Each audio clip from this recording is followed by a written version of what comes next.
Fighting Dogs TV. We are your hosts. My name is Mwelwa, the Wolf and Kata. Daliso, Mr. Dirge. Josh, aka the Fitness Hunter. We're the Fighting Dogs. So we have a lot to talk about today. UFC 290 just went down. And the biggest story, despite the fact that it wasn't the main event, Dricus Duplessis. I want to say, can we say the N-word? I don't know. No. Dricus Duplessis. Baby steps. Beating Robert Whitaker. I think it's one of the biggest upsets. Despite he wasn't a huge underdog. I think it was like minus 200. But no one gave him a chance. We did though. We did. Yeah, you did. But we did. His style. Okay, like I was clouding most of the time, but like His style is undeniable. Everyone who knows fighting looks at Dricus and thinks he looks off, man. He looks. Who was it that said he looks drunk? Like, and it's true.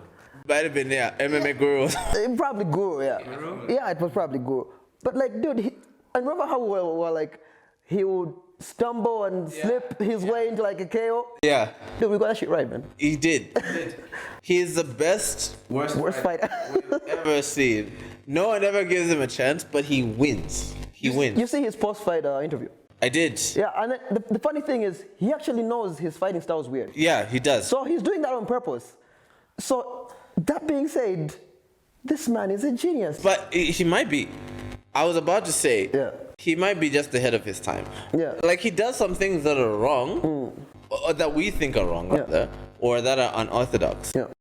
But if they work, who are we to judge? Yeah, I mean, there's fighters like Pereira, for example. I think Pereira's fight's weird. Like, he does a lot of things that are technically wrong. Yes. Like, he keeps his hands down. But it works for him because he's like a tall dude. So, you know, like, you can't touch him. Yeah. Until somebody that was his height touched him. That's kind of the nice thing about fighting, though. Yeah. No two people ever fight the same. True. No two people should fight the same because you're totally different. Whether it's your body, your mentality, you should not fight the same as somebody else. This is like I tried not to watch too many fighters because you start picking up their habits, and it probably won't work for you. Yeah. It won't work. It works for them. But Josh has the weirdest style, I think, out of all of us. He has an anime character kind of style. That's why I say, man. Because he doesn't throw straight punches straight, and he doesn't put his hands up. I remember the first time we sparred with Josh, we were hitting pads, and Josh is not hitting pads right. So I'm like, Josh, do this and do that. And then we sparred, and it's like, oh, his thing works, It works, and he's touching you. Yeah, actually was annoying for like the first couple of months of training. It was annoying, man. But then, like, eventually it was like, this is my style, this is my boy. Like Josh has better insight into Dricus because even Josh's style is weird. Yeah, man. Blood brothers over here. Dricus was doing the stanky leg. The whole night. Just show you. That was ridiculous. But hey, man, big ups to him. Big ups to him. Man. No one expected him to get nothing. And now real African. That was what I was about to get to. Yeah. He's fighting Izzy. Yeah. And Izzy's whole thing, the build up to this fight, is that Izzy is a real African. And Izzy's talking about how I don't need a DNA test to tell me I'm African. And so basically saying that Dricus isn't African because he's white. But this is like China versus Africa, right? Can I say that? Okay. Yeah, but anyway. Okay, baby steps, guys. Baby steps. I think we all were. Yeah. I have a question. I'm sitting over here listening to you guys go on about, is it UFC 290? 290, yeah. What the hell is UFC 290? What the hell is a UFC? What the hell are you guys talking about? Okay. The UFC is the premier mixed martial arts organization in the world, and 290, the number after the UFC, is the number of events that they've had. Pay-per-view events. Yeah, pay-per-view events specifically. So UFC 290 is the 290th pay-per-view events that they've ever put on. And it was really amazing. It was during International Fight Week, and the UFC always tries to have the best possible fight card, best event that they could possibly put on. And this one definitely did that. Okay, I have a few more questions. What's mixed martial arts? And what's International Fight Week? Okay. Mixed martial arts, just as the name suggests, is a combination of all the different fighting styles or fighting disciplines put into one. Originally, UFC was supposed to be legalized street fighting. Like that's how it started. It was more about how, every mixed martial art thought they were the best. Like karate thinks they're the best, taekwondo thinks they're the best, jiu-jitsu thinks they're the best. And so cage fighting came and said, prove it, So you had like a sumo guy, I think the first ever UFC event. No weight classes, eh? No weight classes as well, right? Because it was just about it was just about proving who was the best martial artist in the world. So Yokozuna could go Yeah, against you. sumo guy versus. Yeah. Sumo guy versus a karate guy. Yeah. So it was about proving which style of fighting would win out if put in an actual fight or practical fight where someone is actively trying to knock you out. Yeah. And that's what it. And then eventually it evolved into guys learning every type of martial art that they could, so that they could get an edge on everybody else. And it's really come a long way, because I remember back in the day, though, back in the olden days of UFC, it used to be like kind of rock, paper, scissors, where it's like, if you're a wrestler, wrestlers beat strikers, strikers beat jiu-jitsu guys beat wrestlers. That's how it used to be. But now it's really come far, because Everybody knows something, a little bit of something anyway. Yeah, everyone's roll around. But I think MMA is a little more entertaining. I think there are definitely way more knockouts in MMA than there is in boxing. Because there are just so many weapons. And I think that's the interesting thing, because and we see a lot of this with the MMA guys who are not doing well in boxing. Because like if you look at a boxer, for example, all you do the whole week is train boxing. So you gotta be really, really fucking good at boxing. And that's why, sorry to cut you off. Yeah. That is why I feel like boxing is a little harder than MMA. Me personally. I think that's a good point. I think it's harder to succeed in boxing. Boxing, true, yeah, that is. But it's harder to train MMA. Okay, that makes a whole lot of sense. Yeah, yeah, it's harder to succeed in boxing, but it's hard to train MMA. Yes. I have more questions. Yeah, MMA, right? yeah. How does it work? What are the rules? Like, what is this? It's pretty much it's actually very straightforward. I think it's basically it's easier to tell you what you can't do. You can't in the UFC at least you can't knee an opponent who's on the ground, in the head that is, and you can't fish hook, obviously. You can't eye gouging, things that you would consider dirty. Not shots, just things that you consider dirty. And then you can't 12 to 6 an elbow, basically just come down, straight down on it with an elbow, and you can't hit a guy's spine. That's pretty much it. It's everything that. And then everything else is legal. It's everything that's the opposite of the WWE, right? I think so. I don't know. When you think about it. And I think MMA is more popular. Are we more popular than WWE? At this point, I think we're still a little bit behind. John Cena is gone, you guys. True. John Cena is gone. True. Yeah, okay, I get what you mean. I think, yeah. No, but I feel like WrestleMania is still going to be like bigger than the biggest UFC event. Like right now, Yes. WrestleMania is still like the biggest thing, but it's like once a year. But the thing is, it's still WrestleMania though. Like we're still lagging behind when it comes to like UFC and WWE. Until UFC does WrestleMania numbers, I think we're still behind. Yeah. Okay, but I want to get back to this whole Israel versus Drickus. Yeah. Okay, so this is an interesting conversation because one, Israel has said on camera that he is Chinese. Yeah. He has said that before. We have seen him say. He lives in New Zealand, he lives in New Zealand, but he's born in Nigeria.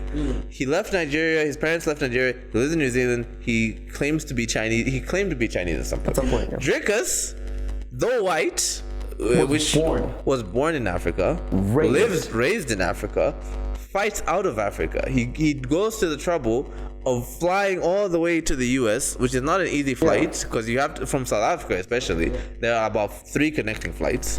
So he's born, raised, and trained in the UFC. Trains in South Africa, sorry. And now that he's being called non-African. Yeah. So I just think it's fucked up because if it was the other way around, man, people would be getting cancelled. does it become a question of what makes or defines you as African? Yeah, that's the question. Not just African, I think even nationality, just in general. Because Leon Edwards technically was born in Jamaica. he lives in the UK, but he was kind of bashing Bisping because he went to fight in America, and he said so. Leon basically did the same thing as Drickus, saying I want to be the first UK champion fighting out the UK, which is basically what Drickus said. But if you look at it, Leon isn't fully English. Yeah, true. Right? But no one had a problem with what he said. So are we saying, does Izzy have a point if he says, or is Drickus in the right? Like, who is in the right in this situation where Izzy's saying Drickus is not a real African, basically because he isn't black? You know the best part about this conversation? They get to sort it out with their fists. That is a good. Like the guy in the right's the guy who wins. You know? So. The thing about this fight is this, man. Like, when Drickus showed up with his awkward style, I was like, this guy's not going to get far. You know? I think we all saw that. Yeah, it was a bit weird. And then it was like, that was a good performance, but like, I'm pretty sure he's going to lose his next fight. Yeah. And then he beat the next guy. And I'm like, he beat this guy, but like, I'm pretty sure the next guy he fights, it's over. And I remember when they announced he's going to fight Whitaker, and they were all like, oh crap, I wish he fought easy, you know, because like now Whitaker's just going to like ragdoll him, and then we don't get to see the easy Drickus fight. But then now he beat Whitaker. And didn't just beat Whitaker, he beat the crap out of Whitaker. I keep saying this, right? But the thing is, I feel like I'm at a point where I don't doubt this man anymore. Neither do I. I think he could beat the crap out of Izzy. Like, this might be the guy that beats. I don't know, man. You must have forgot. I don't know, man. I think. No, like I think. No. I think the awkward style, man. Like, nobody has an answer for that. Like, it's too weird. Like, you ever fought like dude, you know how you train, right? Like, you're a trained fighter. You ever fight a guy that doesn't train? You ever see how awkward that whole thing is? Yeah, it's annoying, man. Yeah, it is very annoying. Like, you're trained but it's to not that like, you can beat him. Yeah, you can, but you're trained to slip straights and hooks and whatnot. But then you can't slip a windmill, dude. You can't slip a windmill. It's actually easier to fight people who know how to fight. Yeah. A guy who doesn't know how to fight is not going to act in a way that is predictable. And I think Drickus has that advantage on people. He does things that are so strange. He's switching stances every 2 minutes. He's very awkward. And we all know Izzy's probably the best striker in the UFC right now. Yeah. But the thing about Drickus is that we never think he's gonna win. We never think he's gonna win, and he always does. And so it's like he's fighting Israel, and we're going through the same pattern where like this guy's not gonna win. He's not gonna win. And yet we also know in the back of our heads, we've said this so many times, and we're still doing it, and we've been wrong every time. At what point do we just say, you know what, this guy is a real deal? And I think we underestimate this man's power. Yeah. Like, we talk about his power, but there's somebody that pointed something out earlier today. I can't remember what video I was watching, or I don't know if it was a comment or something in the comment section, but somebody said this man, like Whitaker, could take Yoel Romero's overhand, but got dropped by Drickus' jab. Yeah. That is something to think about. Yeah. But then what if that was a jab from his like? That was about. He switched his lead hand. True, but like. But it was a jab. But like, remember when he hit Whitaker with the left hook, and Whitaker blocked it, and he still flew across the octagon. Yeah. It's This man has. Oh man, which guy is this? But this man's power, bro. I'm dipping. Have you ever seen Whitaker? Like, We haven't seen. we've never seen him get beat. Like, he gave up. You can't tell me Duplessis hits as hard as Thingy Pereira. As Pereira. He does The it. thing is, we don't know that. And He Whitaker, does but it. He Whitaker, does okay, not. there's two factors we got. Whitaker is a small middleweight. He is a small middleweight, and Duplessis is a big middleweight. I thought he was wrestling him like a snake. As was Pereira. Yeah, if Pereira fought Whitaker, I'd have Pereira in that fight. Me too. That's a big Actually, I don't know guy. about that. I said it and I didn't know about it. But Pereira is very big, and he could knock out probably anyone in middleweight because he's basically he's a walking lightweight. Okay, true. And same with Wait, what? You think he knocks out Whitaker? Yes. Okay, he can knock him out, but you think he beats Whitaker though? What? Whitaker's what? He's doing a very good chance. He's sleeping. Nah, man. No way, Duplessis. But I agree in the sense. No, like, no, I hear what you're saying. But like, I feel like with Pereira's style, I don't know. I feel like he's got like obviously Pereira like he can knock out anybody. Yes. He can knock out anybody in that division. Anyone. Like he's got that one touch knockout power, you know. But the thing is that I feel like his wrestling was exposed, and I feel like Whitaker knows that. Like a guy like Whitaker knows that. He would know. He would know. He's very experienced. He is stronger. He is bigger, and weight is a big difference. Izzy was able to keep him down. Izzy's not small. The either. last style bender. Did you see him move around with Jones, bro? Yeah, but Izzy's not a small middleweight either. No, goofing around, but you see when you're goofing around with the boys there, right? So, right, it's nothing serious, but they don't go like this. His wrestling was terrible. He's not. He's not. It's not. But Pereira. Pereira's wrestling was bad. Yeah. No, that. Yeah. But like, it doesn't matter if he's not a wrestler. He's sizable. Look at how He is big. Okay, he's big enough to get out of shit. He is big. Okay, fine. Let's get back to Breakers. Yeah. Okay, so okay, let's just settle this. Who do we have? Drinkers versus Izzy. I got Breakers. I have Drinkers as well. It's so hard. But I'm risking it. Okay, another African on that card, Cameron Simon. He's very easy to talk about because he's really good. That nigga Simon. I think to me, Simon is what we all hoped TJ would be. You think so? I think so. You think we can say that? I think so. Already? Yes. Yeah, okay, he hasn't fought a ranked guy, but he's ran through everybody else. That is also true, but he's winning every time. It's not like when he does that.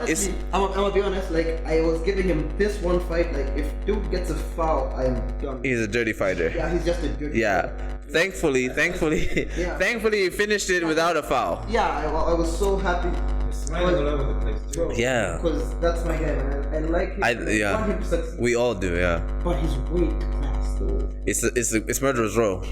It's a murderer's row. But I like him. I think that fight with C-Rod, Christian Rodriguez. I hope that fight happens. It's probably the next fight. I think that should be the next fight. Simon's beating Christian Rodriguez easy. You think so? And I think so. And I think that's his ticket to the rankings. If he beats Christian Rodriguez, he's definitely going to be ranked. After that, he's fighting another ranked guy. It will be 2 or 3 fights, and he fights. That's the thing I like about this guy. He's been in the UFC for about less than a year. He's already fought he's already fought 3 times on a 3-fight win streak. So yeah, we all like this kid. He's going to go far. I really think he's a future champ. So let's talk about the co-main before we talk about the main. Co-main, yes. Pantoja. People are calling it a robbery. No, not at all. Not at all. Already? Yeah, people are calling it a robbery. Yeah. No. I feel like it's one of the best fights we've seen in a bit. Especially the flyweights. Yeah. And I feel like Moreno lost that fight. He did. I think it's 4-1, maybe 3-2 at most. For me personally. You see, that's the problem with our score system in this year MMA. Because where did you beat him at? Control time? I was about to bring up that exact thing. So Pantoja had his back. Wait, what are they doing? How do you score control time? Yeah. If he does not do damage, how do you score control time? Yeah, but then if the guy look, I feel like the few times where I was like control time doesn't matter was when Islam had Volk. You know, and Volk was hitting him back. You know, Volk was doing most of the striking, but Moreno was doing nothing when he had his back. So at least I'm trying to get subs. Okay, look. You know. Look. Yeah. A couple of months ago when the cup, right? Yeah. Me and you had a go. Yeah. It was a draw. Yeah. How are we doing control time there? Why is it a draw? No, but look. Those 4 minutes were 2-2. No, but like if it was like maybe IBJJF rules or something, there would have been a win. But we have to also mention UFC judging. combat sport judging in general is very suspicious because there was one judge who had Moreno winning the first, which arguably everyone agrees that Moreno lost. Lost the first, yeah. Right? And then that same judge had Moreno winning the first, and then he had Pantoja, and then losing the next 4 rounds, which is insane. Exactly. I feel as though Yeah. Wait, what? Yeah. This judge had winning the first round. I think Pantoja won. I think there was one judge who had Pantoja only winning 1 round and Moreno winning the other 4. Yeah.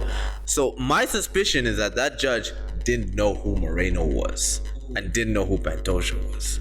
The same thing that happened between Lomachenko and Devin Haney. And then the judge was like, I feel like some of these people have to take, Yeah, you were the one who actually told me about people have to take accountability for some of these things. You can't just say, oh, I thought Lomachenko was the other guy, and then okay, I go about my way. He said the judge for Devin Haney and Lomachenko said, I thought Lomachenko was the black guy. But here's the thing, when you say someone should take accountability, like who? Because first The judges. Those guys are getting peanuts. It doesn't matter. Why? Okay, but why does that excuse you doing a bad job? No, it doesn't. It doesn't. But how exactly? And also, like, so when somebody lodges in like an appeal, and then a judge said something like that, I feel like then, that should matter. Yeah, it should matter, exactly. Yeah. Okay, either ask for more money, or just don't do the job. But don't do a shit job because you're not getting paid enough. Because you're putting these are people's careers on the line. You know, it's their life. Those are records, bro. Yeah. And quickly, because I also want to talk about EFC that's coming up. Let's talk about the main event: Volkanovski versus Yair Rodriguez. It's funny. I wanted to point this out as like sometimes we have these matchups and we debate long and hard, and then the fight happens, and then you think back and you think, why did we think this was going to be competitive? Why on earth did we think Yair had a chance? Who thought he had a chance, by the way? A lot of people, though. Okay, I mean, not a lot of people, but there were people who were giving Yair. I thought, hey, It seems strange possible, now. maybe, Looking like, back, it seems strange that we gave this guy a chance at all. The thing is, you see flashy kicks. You see, look, in his own class, he's skillful. Yeah. You know, sometimes you see a fighter like that, you think, this guy whoops out. But guys, there is the great. There is a great, yes. There are levels to this game. There's levels. Because Yair gets hit a lot. In the Emmett fight, he was getting hit a lot. And actually, I think Volk won this fight because he tagged Yair on the feet and he put him down. And after that, it was a TKO. So what do you think it should be next for Volk? You think he should fight Makachev or? Ilya Taporia. That's the only fight that makes sense. And I think he has the best chance out of anybody. Ilya has the best chance out of anybody. Maybe, but he has it might speak to his greatness that the guy with the best chance still gets kicked, his ass kicked, but he's getting whooped. True. Like, you see with Tapore, his biggest go-to is that hook. And throwing everything with power. I like that he can wrestle. I'll give him that. Guys. And he's a very composed boxer. I think I like that about him. But it is Volk. That's true. And then, all right, very quickly to the African scene. Two Zambian fighters. Very proud. Our guys. Two of our guys. Guys actually got to train at some point. We trained with them. It's crazy. Now they're pros. They're fighting in the EFC in South Africa. Ken, the takeover. I thought he was Killer Ken. I guess did he change or was it always like that? Okay, now he's Ken the Takeover. Ken the Takeover Sekeletu. And Humphrey King Cobra. I didn't know that was his fight name. Where is that coming? Where is that? It must have been from this gym, this new gym. Humphrey Dante, aka the King, aka King Cobra. The King Cobra. Let's start with Humphrey. He's going to be in the UFC? He will be. Can we say that for sure? We can say that. This man will be. Yeah. And they're pretty young too. Very young. Well, how old is Humphrey? Like what, 21? Yeah, something like that. Ken is pretty much the same age. I think at lightweight, Ken, I think he's 20. 20 or 20, between 20 or 22, I believe. And Ken, of course, fought in African Championships, got a silver medal at the African Championships, now making his debut at EFC. Fighting out of, I guess, the Wolf Academy now? The Wolf Academy, still under Demat Pena.